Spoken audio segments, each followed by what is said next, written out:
Chapter 12. It must have been close on to 1 o'clock when we got below the island at last, and the raft did seem to go mighty slow. If a boat was to come along, we was going to take on the canoe and break for the Illinois shore, and it was well a boat didn't come, for we hadn't ever thought to put the gun in the canoe or a fishing line or anything to eat. We was in rather too much of a sweat to think of so many things, and weren't good judgment to put everything on the raft. If the men went to the island, I just expect they found the campfire I built and watched it all night for Jim to come. Anyways, they stayed away from us, and if my building the fire never fooled them and weren't no fault of mine, I played it as low down as them as I could.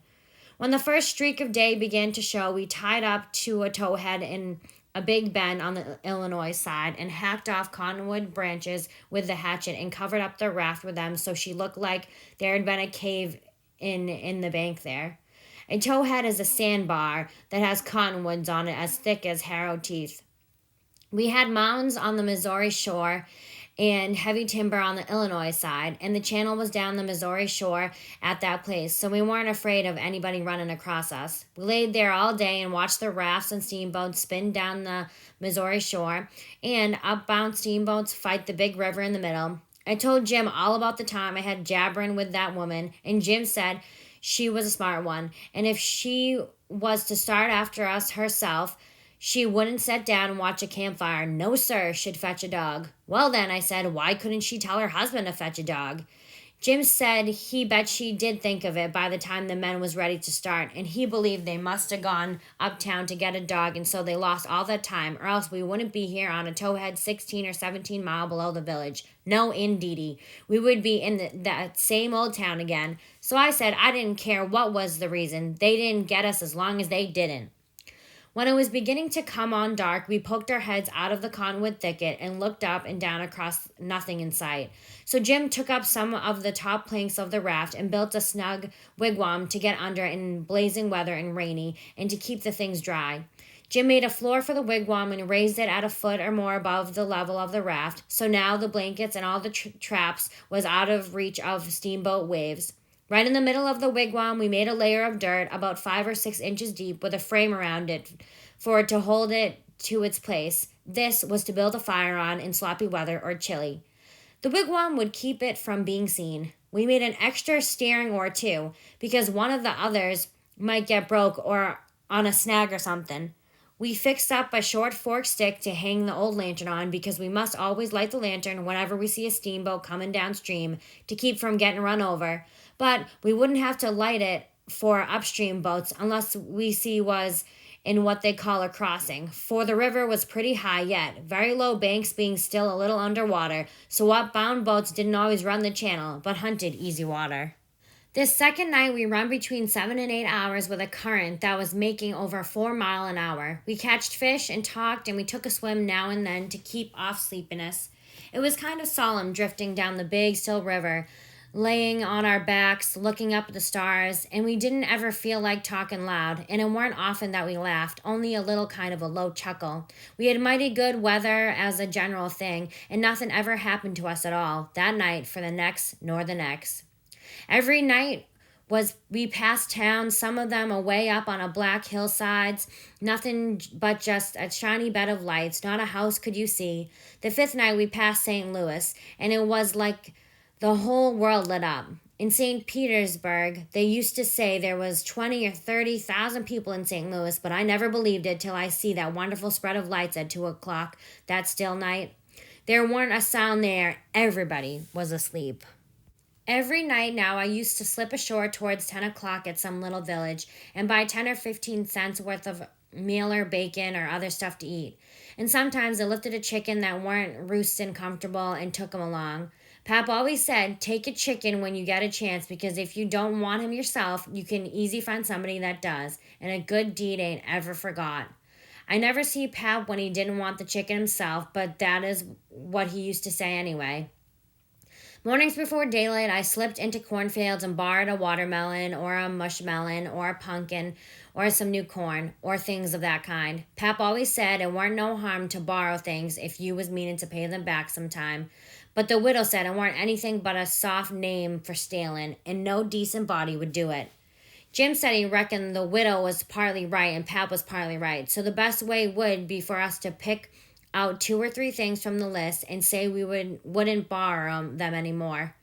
Then he reckoned it wouldn't be no harm to borrow the others. So we talked it over all one night, drifting along down the river, trying to make up our minds whether to drop the watermelons or the cantaloupes or the mushmelons or what. But towards daylight, we got it all settled satisfactory and concluded to drop crab apples and persimmons. We weren't feeling just right before that, but it was all comfortable now. I was glad the way it came out too, because crab apples ain't ever good, and the persimmons wouldn't be ripe for 2 or 3 months yet. We shot a waterfowl now, and then that got up too early in the morning or didn't go to bed early enough in the evening. Take it all around, we lit pretty high. The 5th night below St. Louis, we had a big storm after midnight with the power of thunder and lightning, and the rain poured down in a solid sheet. We stayed in the wigwam and let the raft take care of itself. When the lightning glared out, we could see a big straight river ahead and high rocky bluffs on both sides. By and by, says I, "Hello, Jim, looky yonder." It was a steamboat that had killed herself on a rock. We was drifting straight down for her. The lightning showed her very distinct. She was leaning over with part of her upper deck above water, and you could see every little chimney guy clean and clear, and a chair by the big bell with an old slouch hat hanging on the back of it when the flashes come. Well, it being away in the night and stormy and also mysterious like, I felt just the way any other boy would have felt when I see that wreck laying there so mournful and lonesome in the middle of the river. I wanted to get aboard of her and slink around a little and see what there was there. So I says, "Let's land on her, Jim." But Jim was dead against it at first. He says, "I don't want to go fooling longer no wreck. We's doing blame well, and we better let blame well alone, as the good book says. Like as not as a watchman on that wreck." "Watchman, your grandmother," I says. "There ain't nothing to watch but the taxes in the pilot house, and do you reckon anybody's going to risk his life for a Texas and a pilot house such a night as this, when it's likely to break up and wash off down the river any minute?" Jim couldn't say nothing to that, so he didn't try. "And besides," I says, "we might borrow something worth having out of the captain's stateroom. Cigars, I bet you, and cost 5 cents apiece solid cash. Steamboat captains is always rich and get $60 a month, and they don't care a cent what a thing costs, long as they want it. Stick a candle in your pocket. I can't rest, Jim, till we give her a rummaging. Do you reckon Tom Sawyer would ever go by this thing? Not for pie, he wouldn't. He'd call it an adventure, and that's what he'd call it. And he'd land on that wreck if it was his last act. And wouldn't he throw style into it? Wouldn't he spread himself nor nothing? Why, you'd think it was Christopher Columbus discovering Kingdom Come. I wish Tom Sawyer was here." Jim, he grumbled a little, but give in. He said we mustn't talk any more than we could help, and then talk mighty low. The lightning showed us the wreck again just in time, and we fetched the starboard derrick and made fast there. The deck was high out here. We went sneaking down the slope of it to larboard in the dark towards the Texas, feeling our way slow with our feet and spreading our hands out to fend off the guys, for it was so dark we couldn't see no sign of them. Pretty soon we struck the forward end of the skylight and clumb onto it, and the next step fetched us in front of the captain's door, which was open, and by Jiminy, away down through the Texas Hall, we see a light. And all in the same second, we seemed to hear low voices in yonder. Jim whispered and said he was feeling powerful sick and told me to come along. I says all right and was going to start for the raft, but just then I heard a voice wail out and say, "Oh, please don't, boys. I swear I won't ever tell." Another voice said pretty loud, "It's a lie, Jim Turner. You've acted this way before. You always want more in your share of the truck, and you've always got it too, because you've swore it if you didn't you'd tell. But this time you've said it just one time too many. You're the meanest, treacherous hound in this country." By this time, Jim was gone for the raft. I was just a-biling with curiosity, and I says to myself, Tom Sawyer wouldn't go back out now, and so I won't either. I'm a-going to see what's going on here, so I dropped on my hands and knees in the little passage and crept aft in the dark till there weren't but one stateroom betwixt me and the cross hall of the Texas. Then, in there I see a man stretched on the floor and tied hand and foot, and 2 men standing over him, and one of them had a dim lantern in his hand, and the other one had a pistol. This one kept pointing the pistol at the man's head on the floor and saying, "I'd like to, and I oughter, too, a mean skunk." The man on the floor would shrivel up and say, "Oh, please don't, Bill. I ain't ever going to tell." And every time he said that, the man with the lantern would laugh and say, "'Deed you ain't. You never said no truer thing than that, and you bet you." And once he said, "Hear him beg, and yet if we hadn't got the best of him and tied him, he'd a killed us both. And what for? Just for nothing. Just because we stood on our rights. That's what's for. But I lay you ain't a going to threaten nobody anymore, Jim Turner. Put up that pistol, Bill." Bill says, "I don't want to, Jake Packard. I'm for killing him. And didn't he kill old Hatfield just the same way? And don't he deserve it? But I don't want him killed, and I've got my reasons for it." "Bless your heart for them words, Jack Packard. I'll never forget you, long's I live," says the man on the floor, sort of blubbering.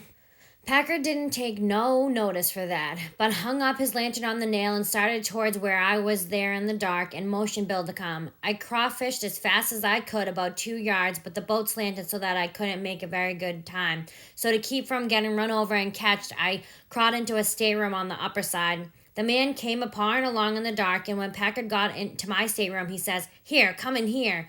And in he come, and Bill after him. But before they got in, I was up in the upper berth, cornered, and sorry I come. Then they stood there with their hands on the ledge of the berth and talked. I couldn't see them, but I could tell where they was by the whiskey they'd been having.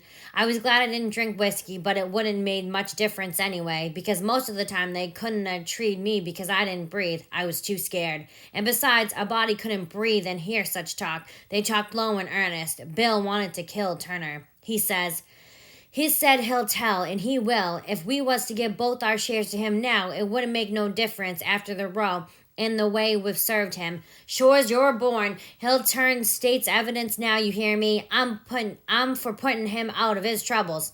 "So am I," says Packard very quiet. "Blame it, I'd sort of begun to think you wasn't." "Well then, that's all right. Let's go and do it." "Hold on a minute. I ain't had my say yet. You listen to me. Shooting's good, but there's quite a ways of the things got to be done. But what I say is this: it ain't good sense to go courting around after a halter. If you can get at what you're up to in some way, that's just as good. And at the same time, don't bring you into no risk. Ain't that so?" "You bet it is. But how you going to manage it this time?" "Well, my idea is this. We'll rustle around and gather up whatever pickings we've overlooked in the staterooms and shove for shore and hide the truck. Then we'll wait.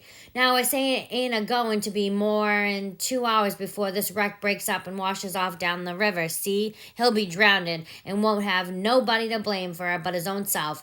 I reckon that's a considerable sight better'n killing off him. I'm unfavorable to killing a man as long as you can get around to it. And ain't good sense. It ain't good morals, ain't I right?" "Yes, I reckon you are, but suppose she don't break up and wash off." "Well, we can wait the 2 hours anyway and see, can't we?" "All right, then come along." So they started, and I lit out all in a cold sweat and scrambled forward. It was dark as pitch there, but I said in a kind of a coarse whisper, "Jim," and he answered up right at my elbow with a sort of moan, and I says, "Quick, Jim, it ain't no time for fooling around and moaning. There's a gang of murderers in yonder, and if we don't hunt up their boat and set her drifting down the river so these fellows can't get away from the wreck, there's one of 'em going to be in a bad fix. But if we find their boat, we can pull all of 'em in a bad fix, for the sheriff will get 'em quick. Quick, hurry. I'll hunt the larboard side, you hunt the starboard. You start at the raft and, oh my lordy, raft? They ain't no raft no more. She done broke loose and gone. I in here we is."